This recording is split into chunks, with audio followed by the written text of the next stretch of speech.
پچھلے زمانے کے تین نوجوانوں کا ایک مشہور واقعہ جو بخاری اور مسلم شریف میں آیا ہے، جس میں ان کا اچانک ایک غار میں پھنس جانا، پھر نیک اعمال کی برکت سے اللہ تعالیٰ کی رحمت سے باہر نکل آنا۔ حضرت ابن عمر رضی اللہ تعالیٰ عنہ سے روایت ہے کہ رسول اللہ صلی اللہ علیہ وسلم نے فرمایا، پچھلے زمانے میں تین آدمی کہیں راستے میں جا رہے تھے کہ اچانک بارش نے انہیں گھیر لیا۔ وہ تینوں ایک پہاڑ کی غار میں چلے گئے۔ جب وہ اندر چلے گئے تو غار کا منہ بند ہو گیا۔ اب تینوں آپس میں کہنے لگے، اللہ کی قسم، تمہیں اس مصیبت سے اب تو کوئی سچائی ہی نجات دلا سکتی ہے۔ بہتر یہ ہے کہ اب ہر شخص اپنے کسی ایسے عمل کو بیان کر کے دعا کرے جس کے بارے میں اسے یقین ہو کہ وہ عمل اس نے خالص اللہ تعالیٰ کی رضامندی کے لیے کیا تھا۔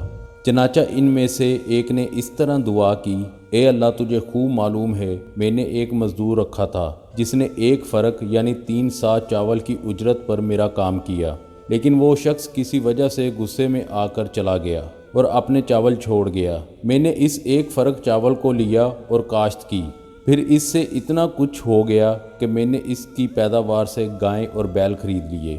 اس کے بہت دن بعد وہ شخص مجھ سے اپنی مزدوری مانگنے آیا۔ میں نے کہا، یہ گائیں بیل کھڑی ہے، ان کو لے جا۔ اس نے کہا، میرا تو ایک فرق چاول تم پر ہونا چاہیے۔ میں نے کہا، یہ سب گائیں بیل لے جا، کیونکہ یہ اسی ایک فرق چاول کی آمدنی ہے۔ آخر وہ گائیں اور بیل لے کر چلا گیا۔ اے اللہ، اگر یہ ایمانداری میں نے صرف تیرے ڈر سے کی تھی تو غار کا منہ کھول دے۔ چنانچہ اسی وقت غار کا وہ پتھر کچھ ہٹ گیا۔ دوسرے نے اس طرح دعا کی، اے اللہ، تجھے خوب معلوم ہے کہ میرے ماں باپ بوڑھے ہو گئے ہیں، تو میں ان کی خدمت میں روزانہ رات میں اپنی بکریوں کا دودھ لا کر پلایا کرتا تھا۔ ایک دن اتفاق سے میں دیر سے آیا اور وہ سو چکے تھے۔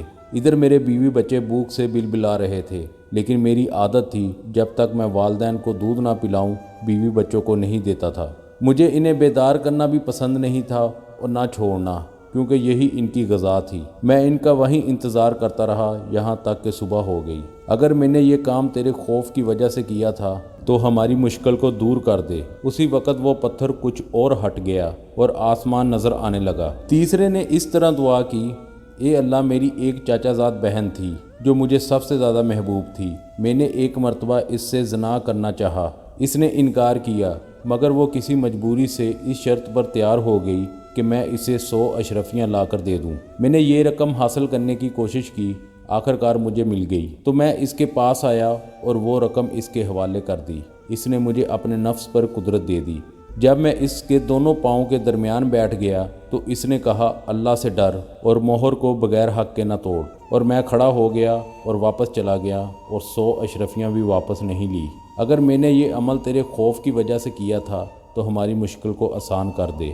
اللہ تعالیٰ نے ان کی مشکل دور کر دی اور وہ تینوں باہر نکل آئے، اور باہر نکل کر انہوں نے اللہ کا شکر ادا کیا اور اپنی منزل کی طرف روانہ ہو گئے۔ پیارے دوستو، اس مختصر قصے میں عبرت کے کئی پہلو ہیں۔ ایک، صرف سچائی ہی نجات دلا سکتی ہے۔ دوسرا، اعمال وہی مقبول ہے جو اخلاص کے ساتھ کیے جائیں۔ تیسرا، مزدور کی مزدوری یا بندوں کے حقوق ادا کرنا بہت بڑی نیکی اور نجات کا باعث ہے۔ والدین کی خدمت کرنا عظیم سعادت مندی اور قرب خداوندی کا باعث ہے۔ اللہ کے خوف سے زنا یا گناہ سے رک جانا اور کسی مجبور کی مجبوری کا ناجائز فائدہ نہ اٹھانا، یہ عمل اللہ کو محبوب ہے۔